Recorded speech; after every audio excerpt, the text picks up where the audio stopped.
ঈদুল আজহায় মূলত মহান আল্লাহ তাআলার সন্তুষ্টির জন্য পশু কোরবানি করা হয়ে থাকে।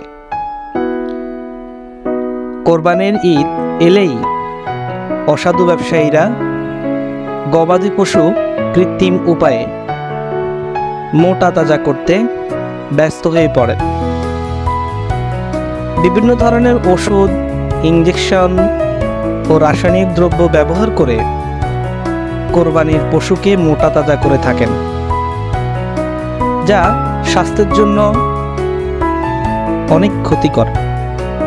বিশেষজ্ঞরা বলছে, কৃত্রিম উপায়ে মোটা তাজাকরণ গরুর মাংস খেলে মানুষের শরীরে পানি জমে যাওয়া, রোগ প্রতিরোধ ক্ষমতা কমে যাওয়া এবং মূত্রনালী, যকৃত বিভিন্ন ধরনের সমস্যা দেখা দিতে পারে।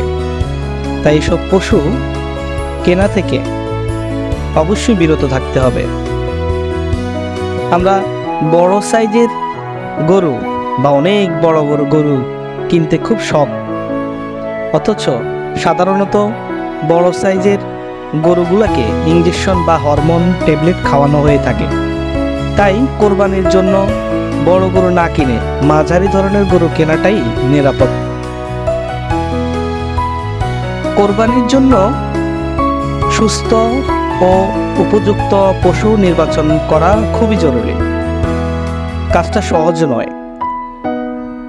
সাধারণ কিছু বিষয় জানা থাকলে পশু কিনতে কোনো সমস্যা হবে না। কোরবানির পশুর ক্ষেত্রে বয়স গুরুত্বপূর্ণ একটা বিষয়। গরুর ক্ষেত্রে বয়স কমপক্ষে 2 বছর হতে হবে। গরুটির দাঁত দেখে বয়স বোঝা যায়। সুস্থ সম্পূর্ণ বয়স্ক গরুর দাঁত দেখে 5 বছর পর্যন্ত বয়স শনাক্ত করা যায় নিখুঁতভাবে।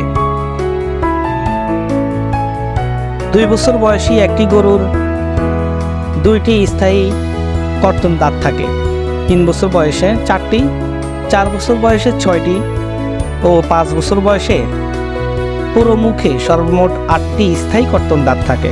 দাঁতগুলো অক্ষত এবং দেখতে খুব সুন্দর হয়। আরেকটা বিষয় লক্ষ্য রাখতে হবে গরু কেনার বিষয়ে, সেটা হলো দিনের আলো থাকতে থাকতেই কিন্তু পশু কিনতে হবে, গরু কিনতে হবে। কেননা রাতের বেলায় পশু রোগ আক্রান্ত কিনা অথবা সুস্থ কিনা সেটা বোঝা যায় না। অন্ধকারে বেশিরভাগ সময় অসুস্থ গরু কেনার সম্ভাবনা থাকে। পশুর মুখে সামনে কিছু খাবার তুলে দিন। সুস্থ হলে অবশ্যই সে জিভ দিয়ে খাবারটা টেনে খেতে থাকবে। অসুস্থ হলে সচরাচর সে খেতে চাইবে না। পশুর নাকের দিকে লক্ষ্য করুন। সুস্থ পশুর নাকের উপরটা ভেজা থাকে। তবে একটা জিনিস মনে রাখতে হবে, সেটা হলো গর্ভবতী গরু কোরবানি দেওয়া হারাম। তাই সবার আগে সেটা নিশ্চিত করতে হবে। গরু কেনার ক্ষেত্রে দেশি গরু কেনা অত্যন্ত ভালো, কেননা সীমান্ত পার হয়ে আসা বাইরের গরুগুলো দীর্ঘ পথে ক্লান্ত হয়ে থাকে। অনেক সময় ছোটোখাটো আঘাতপ্রাপ্ত হয়। সেই ধরনের ঝিমাতে থাকে। গরু সুস্থ না অসুস্থ সেটা বোঝাও কিন্তু কঠিন। মোটা গরু মানেই সুস্থ বা ভালো গরু নয়। মোটা গরুতে চর্বি অনেক বেশি জমে থাকে, যা খেলে মানুষের স্বাস্থ্য ঝুঁকি অনেক বেড়ে যায়। আর অস্বাভাবিক মোটা গরু বিভিন্ন ওষুধ প্রয়োগ করে মোটা তাজা করা হতে পারে। তাই এই ধরনের গরু বর্জন করা উচিত। শরীরে অতিরিক্ত পানি জমার কারণে হরমোন দেয়া গরুর বেশিরভাগ মোটাই দেখায়। এদের গায়ে আঙুল দিয়ে চাপ দিলে সেখানে গর্ত হয়ে যায় অথবা স্বাভাবিক অবস্থায় ফিরে আসতে অনেক সময় নিয়ে থাকে। তাই পশু কেনার আগে সবসময় তা দেখে কিনতে হবে। হাড় ভাঙা, লেজ, মুখ, দাঁত, খুর ইত্যাদি সবকিছুই পরীক্ষা করে দেখুন।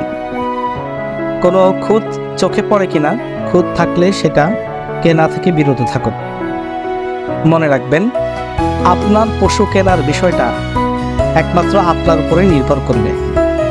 পশুর লম্বা কিনা সেটা দেখতে হবে, পশুর হাইট উচ্চতা সেটা দেখতে হবে।